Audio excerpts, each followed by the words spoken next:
Good morning, everyone. My name is Brittany Nelson, and on behalf of Caresoft Technology Corporation, I would like to welcome you to our Broadcom webinar, Enterprise Agile for Government, Secure, Governed, and Mission Aligned. And I'd like to introduce our speakers for today's presentation. We have Karen Sears, an Executive Enterprise Transformation Coach at Icon Agility Services, Travis Moore, Strategic Advisor at Scaled Agile, and Jennifer Castro, AOD Value Ops Solution Engineer for Public Sector at Broadcom. And with that, I'll pass it off to Karen to get us started. Perfect. Thank you, Brittany. And thank you for joining us today. A special thank you to Caresoft for hosting this session and bringing us all together to have this conversation. My name is Karen Sears, as Brittany said, and I'm an enterprise transformation consultant with Icon Agility. Recently, I've been hearing the same question over and over from some of my government clients. They're working to modernize how they're delivering, but they still have to meet some very real requirements around security, governance, compliance, and oversight. The challenge has become how to move faster while still operating within those constraints. They're also knocking down my door because the tool that they're using may be moving to just be on the cloud and not on-prem. And so as I started to get this question over and over, I was like, let's bring together some very smart people. So from my perspective, as a transformation consultant, the combination that consistently seems to satisfy the requirements that those clients need is Scaled Agile as the framework and Rally as the platform. That mixture is very powerful. So I don't know if you all know, but Scaled Agile actually has a tailored version of Scaled Agile with patterns, guidances, practices, all that have been adapted for the government. So along with that, supported by Rally and the visibility that it gives, it just seems like the perfect combination. So I invited two of the smartest people I know, like I said, to this conversation. Travis Moyer, he's from Scaled Agile. He works extensively with government organizations and specializes in large federal implementations of SAFE. And Jennifer Castro is a specialist in Rally and the Value Ops platform, including the FedRAMP and compliance considerations that are so important to us in our federal environments. Together, we're going to explore how organizations are making this work in practice and share with you some true tips and tricks. So let's get started. I'm going to quickly frame kind of what we're here to explore and go over the agenda. Federal agencies are under real pressure to modernize delivery, especially around software and digital capabilities. So no shock to you. If you're on this call, then this is probably you. But unlike the commercial sector, this has to happen with some pretty strict oversight, some security and compliance frameworks that can't be negotiated away like we can out in the commercial sector. So the question becomes, how do you modernize while still operating inside those constraints? This session is meant to address exactly that. It's a thought leadership conversation. It's really not a product pitch. I do talk about what I like and what I've seen work, but it's not a product pitch. We're going to look at how three things come together in practice. Enterprise Agile to provide the structure, governance to ensure accountability, and a platform that can connect strategy, execution, and reporting. If you look at the flow on the right, we'll start with the federal context. Then we're going to move into Scaled Agile and how it connects mission strategy the mission strategy to delivery. From there, we'll look at the platform architecture, including Rally, Value Ops, and the increasing shift away from on-premise models. And we will close with what that means for mission impact and outcomes. So let's start with the first piece, the federal context. What agencies are navigating right now is a defining moment, right? The pressure to modernize the digital delivery is not theoretical anymore. It is real, it's urgent, and it's being driven from multiple directions. Congress, OMB, agency leaderships, all expecting faster delivery, clearer visibility, and measurable outcomes tied to funding. And many of us have seen how quickly that level of scrutiny can intensify, especially with the recent attention around DOGE, where efficiency and accountability are put directly in the spotlight. And that expectation applies across both civilian and defense missions. But the reality is, the path forward is not simple. Federal delivery environments are inherently complex. I'll talk to people outside that do not understand the government infrastructure. And they'll say, well, it's the same, right? It's the same as my large, complex organization. And I look at them and say, oh, you don't even begin to know. Programs span multiple contractors, multiple systems, funding that crosses fiscal years and appropriation categories. Teams are operating across organizational boundaries, security domains, and in many cases, classified environments. And at the same time, the technology landscape is shifting underneath all of us. Many of the tools agencies have relied on, particularly on-premise solutions, are moving towards SaaS-only models and disappearing altogether, which creates some real tension with some of my clients because the requirement for controlled, secure environments has not changed. So agencies are being asked to modernize how they deliver while maintaining the same level of security, governance, and oversight. And that is the reality everything else has to operate within. So this is where the conversation typically gets misunderstood from my perspective. There's a perception that Agile and governance are somehow at odds with each other. That if you want speed, you have to relax the control. In federal environments, that's simply just not true.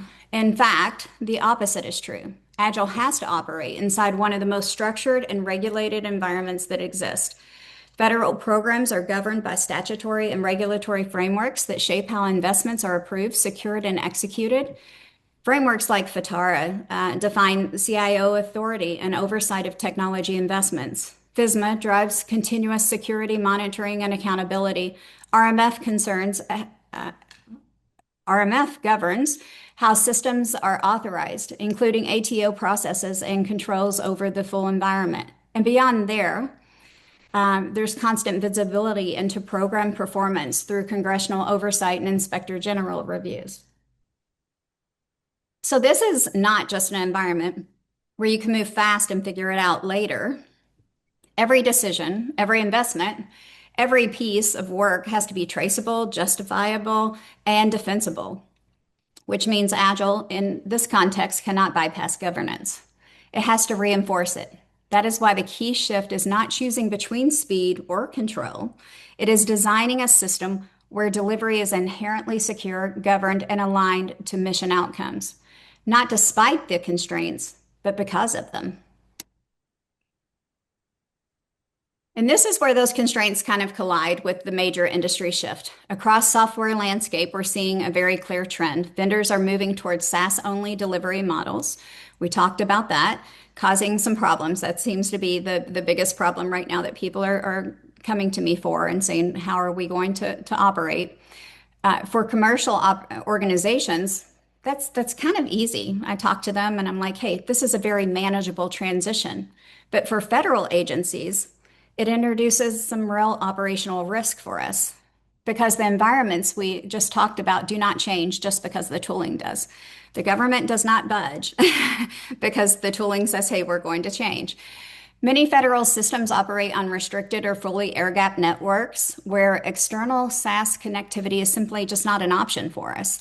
At the same time, data is often subject to strict residency and sovereignty requirements, which dictate where it can live and how it's managed. And then there is the ATO process, right? Agencies are required to validate and control the full infrastructure stack before anything goes into production.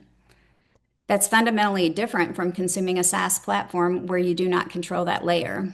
So when on-premises options begin to disappear, it creates real tension because the operational need for those environments is still very much there, unless something has changed that I'm not knowledgeable about.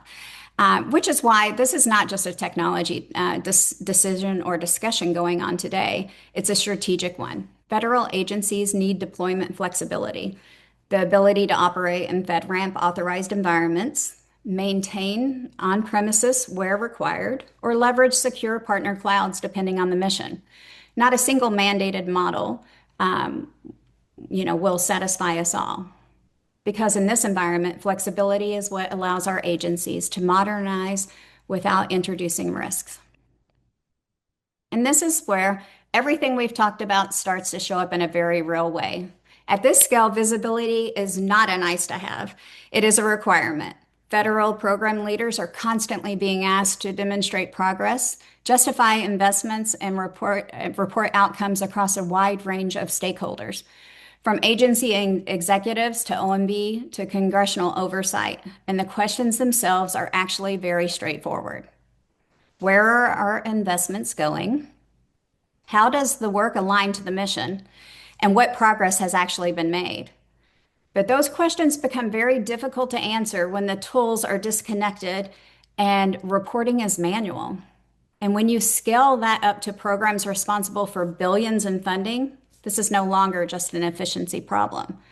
It becomes a governance risk because leadership is expected to provide clear, defensible answers, not weeks later, not after manual roll-ups, but on demand today. And that is really the gap that we see across the agencies. Before we go any further, we would love to get a quick sense of what it looks like in your environment. You should see a poll, which I just saw as well on your screen now. The question is simple. What is the biggest challenge in your agency's delivery environment today? Is it security and compliance, meeting requirements like FISMA, RMF, and ATO while maintaining your delivery velocity? Is it disconnected tooling where systems are siloed and reporting becomes manual? Is it visibility gaps across programs and portfolios? Or mission alignment connecting day-to-day work back to strategic priorities? Go ahead and select the one that best reflects your current reality. I'll give you a few seconds there. Starting to see some results coming in. And what's going to be interesting here will not just be which one comes out the highest, but that we will probably see every single one of them show up because they're not. Yeah, I'm sorry. I was just thinking this is probably going to be a hard choice for some to make, right? One is 6 of one, half dozen of the other on some of them. Yeah, absolutely. They're not separate problems, right? They're symptoms pretty much of some of the same underlying challenges. Yeah, exactly. All right, I'm gonna end the poll here, and then I can share the results. All right, and we saw all of them show up, which is what we kind of thought, because they truly are symptoms of the same underlying challenge, typically. So at the core, this is really about alignment. How do you connect mission strategy to execution in a way that's visible, governed, scalable across the enterprise? That's exactly what Travis is going to walk us through next. How Enterprise Agile provides the structure to bring those pieces together. So Travis, I'm going to send it over to you. All right, thank you, Karen. So again, my name is Travis Moore. I'm a safe practice consultant trainer in SPCT, and I'm also a strategic advisor working directly for Scaled Agile. Just to give you a little bit of background about me and why this is so important to me, I spent 22 years in the United States Army. For 16 of those years, I built weapons for the warfighter during Operation Iraqi Freedom and then Operation Enduring Freedom, Iraq and Afghanistan. So we used a lot of techniques that didn't really work for us. And towards the end of my career, we got introduced to the Scaled Agile framework. And so I would imagine that I understand some of the complexities of developing in the modern world, right? I still have friends in that arena. So connecting mission to strategy. The first thing that I want to say is SAFE is a great framework in order to do this because it's not prescriptive. How you use it really depends on your culture, what's going on. And as Karen spoke about a little earlier, there is a customizable part of SAFE. We just added that relevancy and understanding when should I customize versus when I should stick to the framework is what we're here to talk about. So connecting mission strategy to delivery. Now, the core challenge in our federal programs is not just doing Agile, but it's ensuring that every iteration and every increment directly supports the agency's overarching goals, right? What are you trying to do? So the structure of alignment here allows us to know that Enterprise Agile frameworks provide the necessary structure to synchronize that mission strategy. It helps us understand our portfolios, our program, and it gets our delivery teams into a single cohesive unit. And then we balance agility and oversight, where the objective here is to achieve this alignment without sacrificing that rigorous oversight, right? We have to have accountability because it's required in our federal sector. Now, the 4 dimensions of the federal enterprise look a little bit like this, and I think you can go to the next slide. Okay, I got ahead of you, sorry. But the 4 dimensions of the federal enterprise look like this. We've got to understand first our mission strategy, which is we have to translate our priorities and our OKRs into fundable, measurable initiatives that are directly tied to government appropriations, right? That's something that we can't get around, because in the government, the Appropriations Committee says what we can spend money on, and there are very strict rules to our development processes. So the programs and portfolios piece here, we have to gain some cross-program visibility into funding flow, right? How do we leverage capacity planning? How do we understand the way to track our milestones across both the contractor and the government teams? Then there's the delivery teams themselves. How do we enable those teams to execute within defined guardrails, right? Such as PI planning and iterations. We have to do this while maintaining continuous integration aligned with our mission requirements. And lastly, we have our contractor ecosystems. How do we create that integrated visibility across a diverse delivery partnership that's going to allow for unified reporting while respecting that critical oversight and the boundaries? So the strategic impact here is by digitizing these connections in a tool like Rally, the organization can move from reactive reporting to real-time governance. This is going to ensure that predictability remains high, which is the cornerstone of building and maintaining that government trust. So how do we connect the strategy to execution? And Karen, that was my fault. You can go back to the previous slide, our pyramid here. So to connect that strategy to execution, if we look at levels 1 and 2, to govern effectively at enterprise scale, you have to bridge the gap between that high-level mission strategy and the teams on the ground. So the objective here first is we do this through something we call weighted shortest job first, or WSJF. So what's the problem? In the government, usually the loudest voice or political pressure dictates our priority. Now, the Rally solution here is if we use Rally's built-in WSJF calculator, by quantifying the cost of delay, right? What happens if I don't do this? That cost of delay is comprised of something we call the mission value plus the time criticality plus the risk reduction. Our product managers can justify the backlog decisions with data, not just intuition, right? We understand why we should do this. Then there's portfolio transparency. When we look at level 2, Rally allows leaders to see how the funded programs are progressing against the agency OKRs. And that's going to ensure that every dollar spent is moving the needle on the mission. Now, if we look at level 3 helps us to synchronize our program level, right? The heartbeat of a safe transformation is the Agile release train, or the ART. And Rally is going to serve as that digital infrastructure for this synchronization. So let's think of it this way, right? We have a digital big room, so to speak. Now, for distributed or multi-contractor teams, contractor A and contractor B need to understand how they're working and what progress they're making, because they may depend on each other for something. Rally's integrated planning boards provide a real-time view of those dependencies. Instead of discovering a blocker during a monthly review, teams can see those red strings or those dependency alerts immediately, right when they're created. And that's going to prevent our scheduling slips. And then I'm going to talk a little bit about something I call the predictability measure. There's a role called the release train engineer, the RTE, and it's their responsibility to use that program dashboard to monitor the predictability of the train, right? That RTE is the one that keeps the train on the tracks and makes sure everything is moving smoothly.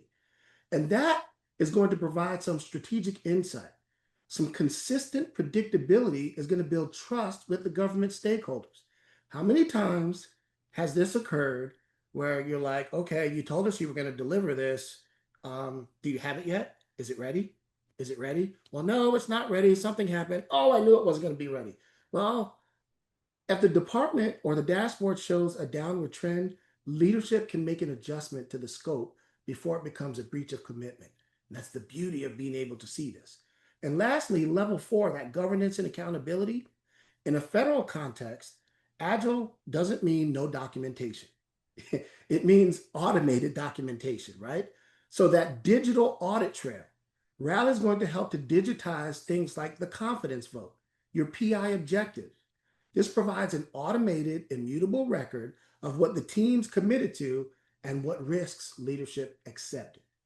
Now, this is crucial for audits and that integrated baseline review, as it's going to prove that the program is being managed with rigor and transparency. So lastly, those cross-functional squads. Now, even at the squad or the team level, DevSecOps contractor teams, Rally is going to ensure that everyone is using the same nomenclature and matrix.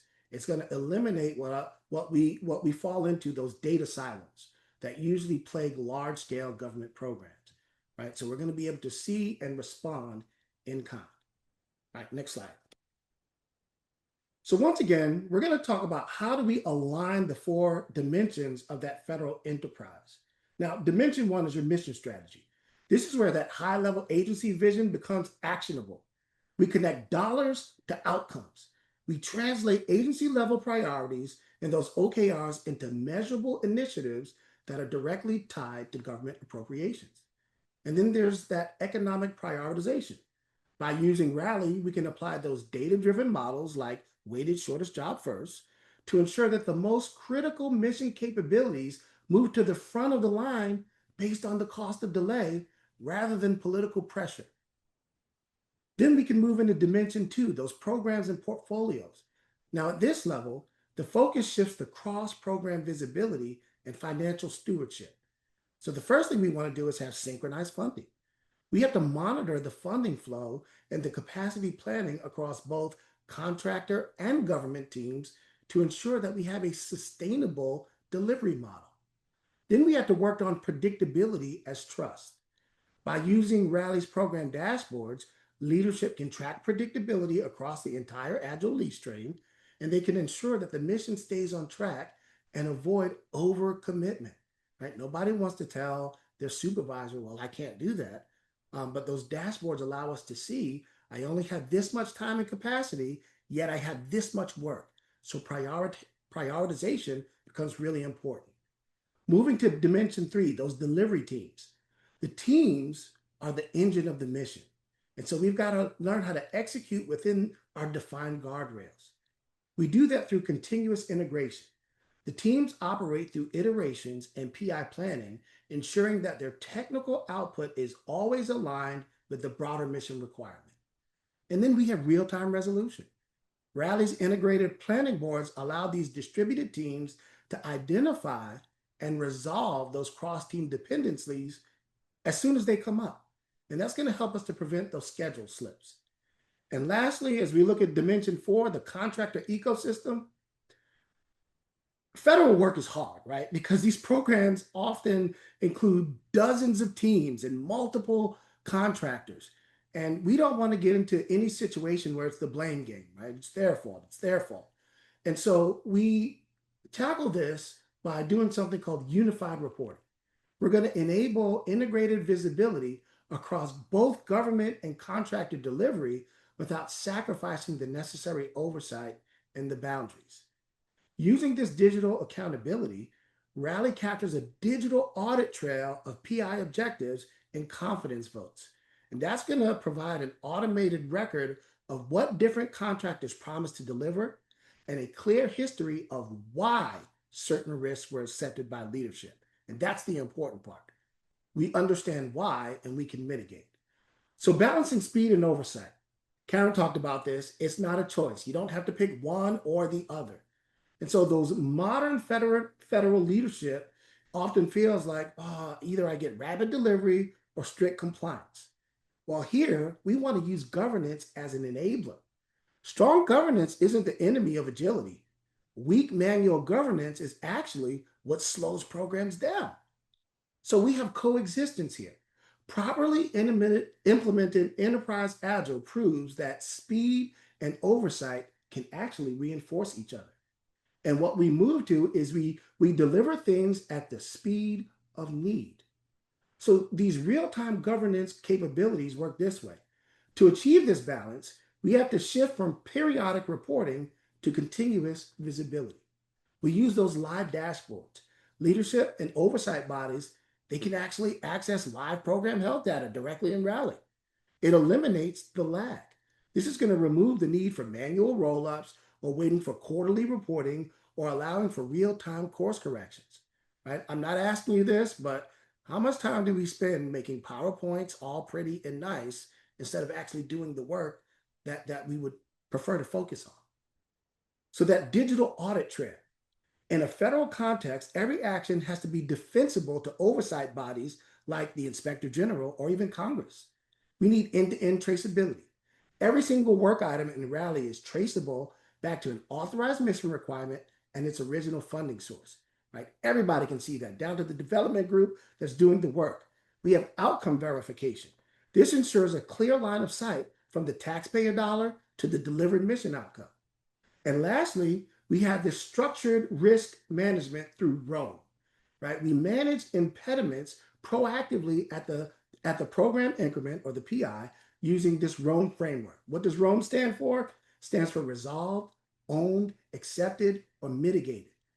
By categorizing risks digitally, we gain visibility into impediments before they become those mission stopping blockers. And we allow strategic oversight. This provides leadership with a clear view of which risks are being managed by the teams and which require that high level intervention. And these factors allow us to do what we said before, to move at the speed of need. So what does a governed agile program actually look like? Well, we have to shift from that waterfall to a continuous governance. Now, in a high functioning federal agile program, governance is not separate. It's not a separate manual task that happens after the work is done. It's an automated output of the system. We operate in a continuous cycle of 4 interconnected phases. Number 1 is plan, right? Aligning mission to resources. Call this strategic synchronization. That program increment or that PI planning serves as the critical juncture where the mission priorities are mapped directly to available funding. Then we have feature mapping. This ensures that every feature being developed has a clear line of sight to an authorized requirement and its specific funding source. Then we move on to executing, right? We have short, measurable increments. This provides us with that technical rigor. Delivery happens throughout iterations supported by continuous integration and DevSecOps pipelines. And this allows incremental progress. By breaking work into short, measurable increments, we provide the evidence needed for oversight while maintaining that delivery velocity.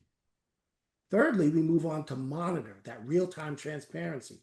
These automated insights, we're going to use that real-time dashboard to track the program health, specifically focusing on identifying risks and those cross-team dependencies before they impact the schedule. That allows us to have continuous oversight where our monitoring is persistent, it's automated sometimes, and that's going to remove that lag time that we typically associate with manual status updates. And lastly, we report this low friction compliance here. We have audit ready data. Reporting becomes a byproduct of the work itself. The system automatically generates the necessary audit trails for the Inspector General and executive level briefs. This reduced administrative burden, right? By automating these reports, we're going to allow the leadership to focus on strategic decisions rather than manual data collection. So next slide. So we have a poll here that we want to ask you here.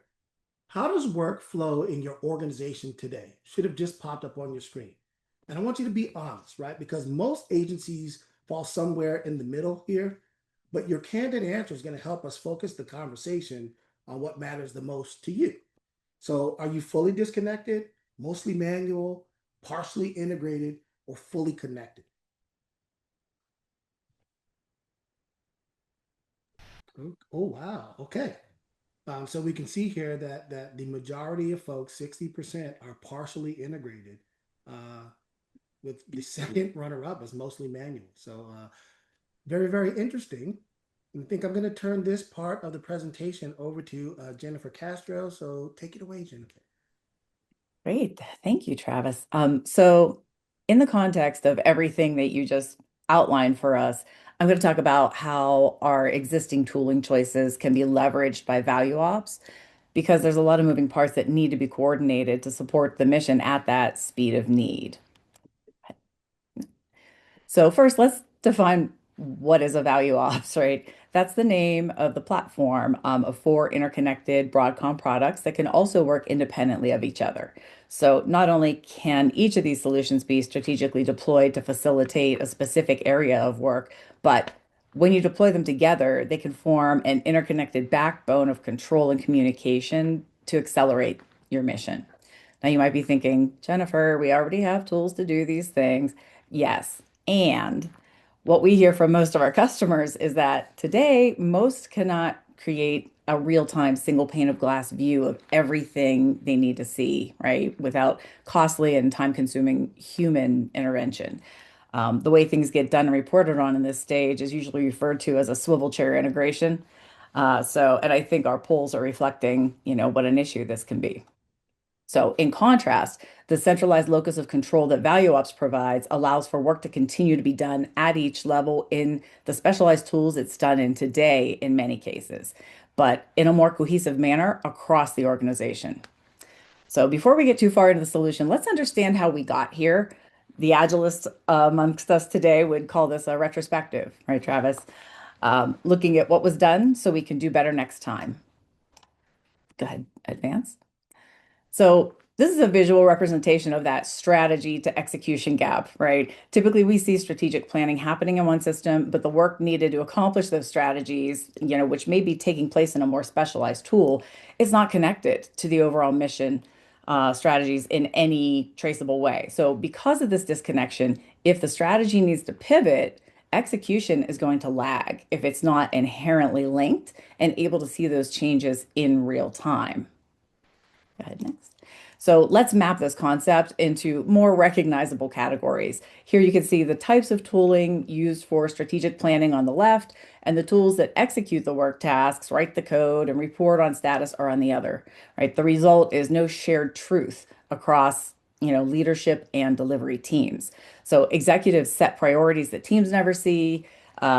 Teams deliver work that leadership can't trace back to mission objectives, right? So how did this happen? It was pretty organic. It was mainly due to the way funding was allocated, right? And decentralized departmental purchasing ability evolved. It made sense, the need to respond to the demand for bespoke solutions to do bespoke work, right, with specialty tools. It's how each department in an agency, enabled their workers to do their specific jobs. And that's not likely to change, right? But the complex digital ecosystems that have been created as a result of this amazing evolution of computing technology now require something less expensive and risky than swivel chair integrations and ungoverned data and spreadsheets. This is such an organic process, in fact, that I like to share a real world example of this kind of evolution from when I was in the Army National Guard. I was enlisted in a signal battalion. Travis and I found out we have that in common. That battalion provided communications for a larger mechanized infantry division that we supported. So while I was in, there was a major rollout of new communication equipment due to the inability to keep up with innovations of how modern wars were being fought, right? So previously, battlefield communications required installation and maintenance of relay towers, cables, right? And that limited the range and flexibility of those missions.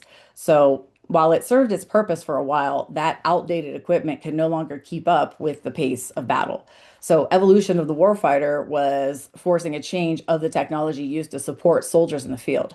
So with troops being more geographically dispersed, moving faster with tanks rather than on foot, they needed to spend their time and energy on their core mission rather than being tethered to outdated communication equipment that would slow them down, right? Travis is like, yes. So because of this, satellite communications technology was deployed to replace the older equipment, and this enabled mobile mission command on the battlefield. So I see a direct parallel, right, to the evolution of the tool chain today. You know, the model of having central command able to communicate with the field is still valid. The mission of work of those troops was still required to be done, but the means by which these processes were supported had to change, as there was too much risk involved if they continued to use inefficient, manually deployed tools and methodologies. Innovation and evolution is a never-ending cycle in technology, right? Next. So nobody's going to come up with one universal solution that meets all the needs of all the different departments in your organization. That would end up meeting like 10% of the needs of every department and failing at the other 90 because it would just be too generic, right? Too watered down. So Value Ops is designed to leverage your existing investment in your digital ecosystem by not ripping and replacing what works for you in some capacity today, but by creating that cohesive framework that will yield the visibility and lowercase a agility required of today's government agencies. So we help your organization build a bridge over the gaps. We often refer to it as a digital thread linking strategy and execution. So how does Value Ops do that exactly? Let's get into our solution. So what does this digital thread mean in practice, right? It's at the bottom of the slide here. How does it weave through the data silos your agency has today? So think of it like an actual thread used to sew clothing together. The fabric it joins together might be different, but to connect them in a useful manner, there will need to be some commonalities, right? In software terms, this would be things like data definitions and rules. Like anything, garbage in, garbage out applies. So we don't pretend this is a simple task, but our implementation partners like Icon Agility are there to advise on the best ways to do this. So going from left to right, Clarity is your strategic plan side. It acts as the repository for overarching things like mission strategies, staffing information, the CapEx, OpEx breakdown of your operational level financials, and the buckets of funding you receive, and which initiatives that funding will be applied to. Clarity is purpose-built for understanding investments and budgets and who will be working on those investments using that budget. So that work is passed into the planning and execution system, Rally, the star of the show today, where it's broken down into elements like features, user stories, tasks, and worked on by engineers and completed. Now, Connect All is monitoring and synchronizing what's going on in the engineering teams as they do the actual work, right? They're writing code, it gets reviewed, there's automated builds, and the whole time, Connect All is syncing all of that data and normalizing it. So even if there's different nomenclature, right, across different tools, that's where data gets normalized. So disparate signals can be pulled back into one place. So it's easier to analyze what's going on. That analysis is the last box, which is insights. So this is where that data is gathered and analyzed to inform the performance loop of what went well or what needs to be improved. Next slide. All right. So this solution is intended to coexist and overlay with your existing tools, not to rip and replace the parts that are already working. Nobody wants to alienate their engineers that are happy working where they are today, or tell your developers what tools to use, right? Teams that use disparate things, you know, Scrum, Kanban, Waterfall, or Agile and Scrum Fall, they can all coexist in the same organization. And that's what we aim to do, right? We want to enable you to build a reliable system of record. So Clarity is designed to be the system of record for strategy. So that work is going to flow down and you monitor how it's getting executed in different tools. So, you know, Connect All has all these adapters that allows Value Ops to ingest that data from multiple sources where the work is being done, in those tools that people love or tolerate. And that data is brought in and it's normalized to allow far better and easier reporting and visibility across your portfolio. So go ahead next. So to go back to the clarity box, that's where we're defining the strategic plans and investment buckets for your agency. So it's like the checkbook for the organization, right? That funded investment data is passed to Rally. So the work can be done elsewhere, but Rally has information of the high level strategy that is brought in as a portfolio item or whatever your language is to describe your units of work. So those terms are fully customizable in the system. So the strategic plans are brought into Rally as a theme, and the teams that actually do the work break it down into the appropriate shapes and distribute it to the right parts of the organization. So initiatives get broken down into features.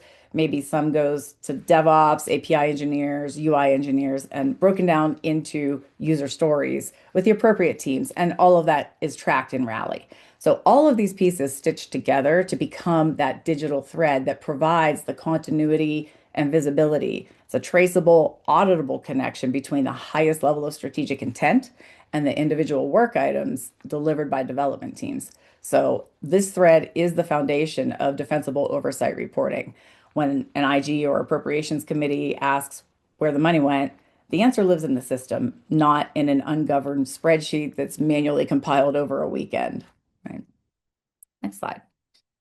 So to accommodate unique requirements of our government customers, there are different deployment options available. So FedRAMP is moderate authorized. This will allow quick deployments with meeting all the compliance requirements. Rally Anywhere is our on-prem offering. This is good for your air gap networks. And it is developed in parallel with our SaaS offering. So that ensures close to same features being offered, right? And we also have options of secure cloud via our partners. So for hybrid or managed paths, our secure partners like StackArmor facilitate that. Go ahead, next. So while we can't share their name, we do like to mention that the federal agency that sponsored Rally's FedRAMP moderate authorization it's a large, complex civilian agency. They were adopting enterprise agile at scale, right? No small task. But all of this allowed them to maintain compliance and the system architecture, it was validated at every layer, every step of the way. So this created, a reusable compliance baseline. All right. So we have another poll. So let us know which deployment model best fits your agency's environment. So is it FedRAMP Cloud? Is it on-prem? Do you have a hybrid model or is it TBD? You're still, determining really what that's ultimately going to look like. Okay, so Travis and Jennifer have just done an amazing job. So I'm going to try not to degrade that in any way and add in too much. But I think that the biggest key that came through this is it's not just about moving faster, it's about delivering capabilities, right, with the level of transparency, accountability, and mission alignment that federal environments require. Travis showed us how Enterprise Agile provides that structure that allows that strategy, governance, and delivery teams to kind of stay aligned at scale in very large operations. And Jennifer showed how enabling the platform brings the structure to life by connecting strategy, delivery, and reporting in one single environment, right? So you have information right at your hands. When the framework, governance model, and enabling platform come together, agencies start to see very tangible outcomes. And so, what are some of those outcomes? Real-time visibility into delivery. Instead of relying on status reports assembled days or weeks after the fact, program leadership actually can see what's happening across your teams right now as it's happening. What does that do? That allows us to make decisions. I mean, data is power, right? And it's very powerful. It can help us make those decisions on current data, and we're not looking at some of those lagging indicators weeks later. Second, oversight inquiries, right? So when Congress, the IG or OMB ask a question, then the answer is not buried in spreadsheets, right? And people look at me sometimes when I say that, and hopefully everybody's shaking their head. If you're part of this industry, you know that sometimes it is buried in those spreadsheets. So this makes that information readily available in a system that's trackable and auditable. Third, the agencies gain clear alignment, right, between funding and outcomes. Every dollar of appropriated funding can be connected to the mission capabilities that are actually being delivered. That is very powerful, no matter who you're part of. If you're a part of a federal agency or a large company, being able to connect every single thing back to the dollar is pretty important. And finally, organizations become far more capable of responding to priority changes. That changes more now than ever. 20 years ago, we could make a decision and stick with it for a year. And now we have to be able to make decisions on a dime. And having that information readily available to support those priority changes and be able to quickly move through that and reallocate the capacity quickly and transparently is critical. So the framework which Travis discussed provides structure for planning, coordination, and governance. We talked about that. And ultimately, leadership commitment is what makes it sustainable, right? So Jennifer talked about the platform that supports that without sustained engagement from leadership. So that's the reason why we talked about the framework. We talked a lot about the tool as well. Those two things are very powerful, but leadership commitment is absolutely what makes this sustainable, and that cannot be purchased. Without sustained engagement from leadership through program managers and delivery teams, neither the framework nor the platform succeeds by itself. And one of the most important things to understand about the federal agile transformations is they don't happen overnight. I know that sounds shocking. And honestly, you should not try to make them happen overnight. The agencies that succeed usually start in a very focused way. And hopefully Travis is also shaking his head whenever I say this. I think that first they kind of assess, their current environment. They understand their tooling and their governance and overall delivery maturity. Then they align around usually a pilot. Typically, this involves selecting a very high visibility program, right? Providing safe training wherever is needed and setting up the supporting delivery platform. And one thing worth emphasizing here is that the tooling portion of that pilot can usually be stood up in weeks, not months. I talked to a lot of contractors and they're like, oh, that'll take us a couple of months. I've been working with Broadcom for quite some time and they can actually stand something up in weeks and not months. It allows agencies to start to generate some of that real delivery information and data so they can start to learn quickly. So from there, once the pilot demonstrates value, agencies usually tend to scale very confidently across the board. So the key is kind of starting small and growing it bigger as you go through. So stepping back from what Travis and Jennifer just said, I wanted to share with you some of these numbers that I've found. And this is not based on a single source. It's actually a composite view informed by like the GAO Agile assessment. That's a mouthful. DoD, DevSecOps adoption data and the industry benchmarks like DORA. So I just kind of brought them together because I think that data is very interesting, right? It lets us see where we are. And the pattern's pretty consistent. The visibility is low, automation is behind, and integration, especially across tool chains and compliance reporting, is kind of where our biggest gaps are. So, which is exactly why I think that connecting strategy, execution, and reporting is not optional at this scale. It is going to be required. So as we close this, let's bring it back to what actually works in federal environments. The agencies that are succeeding are not the ones that are moving the fastest, I promise you. They are the ones that can answer at any point in time. Where is our funding going? What is being delivered, and how does it tie to the mission? With that being said, we want to thank you all for your time today, and we want to be able to answer a few questions. I know that we ran a little bit late getting started, but please, there is a poll. You can feel free to answer that if you want, but if you want to put some questions in Q&A, you have access to Travis and Jennifer and any of us to answer some questions for you.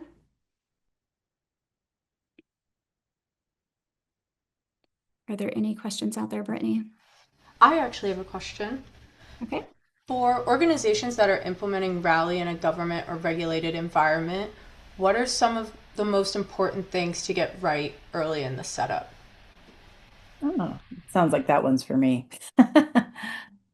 So, there's lots of factors that you have to look at, right? There's no just one thing that's going to guarantee success. So we kind of have to look at the big picture. But I will say one of the things that I've seen go well and be conducive to attaining this goal is making sure that Rally, when you set it up, is structured to align, right, with your organization and the oversight, the way it exists, right? So it's going to do the work regardless of kind of how you do that. But it's really important so that as the requests come through and as you want to draw that, thread into the mission and the funding, that the way Rally is set up reflects your organization, regardless of, what it looks like. There's lots of different options to make sure that you are aligning.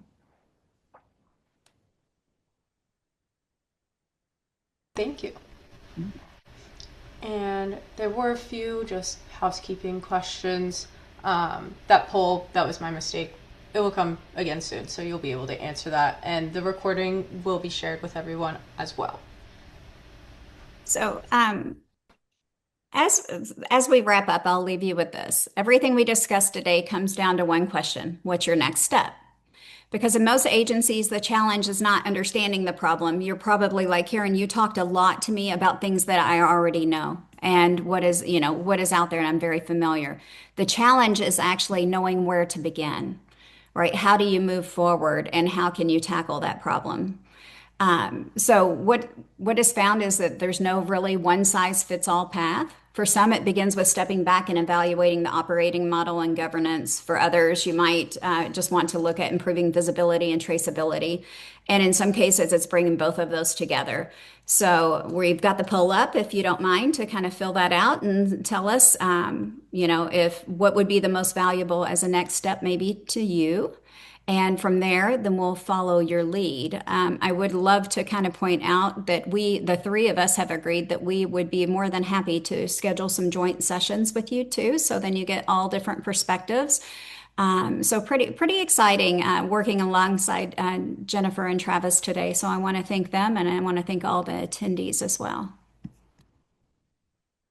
Thanks for having us.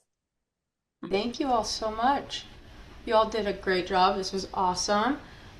Thank you everyone for being with us today and everyone who joined. We hope this webinar has been useful for you and your organization.